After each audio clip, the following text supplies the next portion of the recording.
Il y a des portes que tu dois fermer si tu veux rester marié. Que tu dois fermer et jeter les clés si tu veux rester marié. Ce sont 6 portes. Parce qu'un mariage ne se décrit pas, n'aboutit pas au divorce à cause d'un grand problème. C'est à cause de plusieurs petits problèmes qui n'ont pas été résolus. La première porte, c'est la porte des ex. Quand tu es marié, ton ex n'a plus rien à faire dans ta vie. Tu n'as pas besoin d'écrire à ton ex comment tu vas. Ça commence toujours par comment tu vas. Après, tu commences à lui parler des problèmes de ton mariage. Il faut fermer la porte des ex. La porte, la deuxième, des comparaisons. Il faut arrêter de comparer ton mari à un autre homme. Oh, regarde celui-là, il a fait ceci à sa femme. Regarde, ils ont voyagé. Regarde, il a acheté la voiture. Il ne faut pas. La comparaison nuit plus que ne construit. Tu vois quelque chose sur les réseaux sociaux et tu dis, regarde ce que celui-là a fait à sa femme. Les réseaux sociaux montrent les highlights de la vie des gens. Mais ce n'est pas leur quotidien.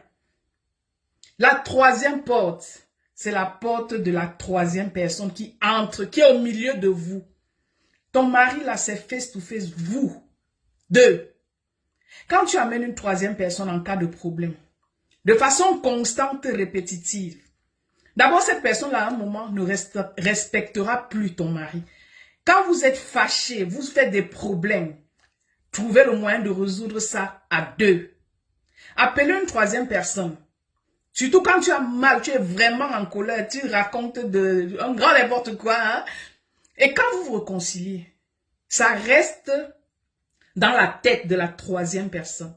Et ton mari ne sera plus jamais vu comme il était à cause de cette troisième personne-là. La quatrième porte, c'est la porte du silence. Les traitements de silence-là, je ne parle plus, je boude. Tu te couches comme ça là. La nuit, tu es fâché. Tu es en colère. Tu te couches sur le bois du lit. Parce que tu es en colère. Tu ne parles pas. S'il n'y a pas la communication, les problèmes ne seront pas résolus. Ce sont les enfants. Quand ils sont fâchés, ils arrêtent de parler. Quand il y a des problèmes, on s'assoit comme 2 grandes personnes et on en parle. Et on avance. Se taire ne fait qu'aggraver la situation. La 5e porte, et ça c'est le plus grave, la porte de la rancune. Parce que dans le mariage, tous les jours, il y a des problèmes. Des raisons qui peuvent te dire que, je pars. Si tu as l'esprit de rancune, que, oh, il m'a fait ceci, oh, j'attends, j'ai plié mon petit doigt. Je vais te faire ça demain. Tu vas pas rester, tu auras AVC dans le mariage. Il faut fermer la porte de la rancune là. Et la 6e porte, c'est la porte de l'orgueil. Et c'est surtout mes frères à qui je parle maintenant là. Il faut enlever l'orgueil dans ton cœur quand tu es marié. Il faut pouvoir souvent venir vers ta femme dire que chérie, je suis désolée pour ce que j'ai fait.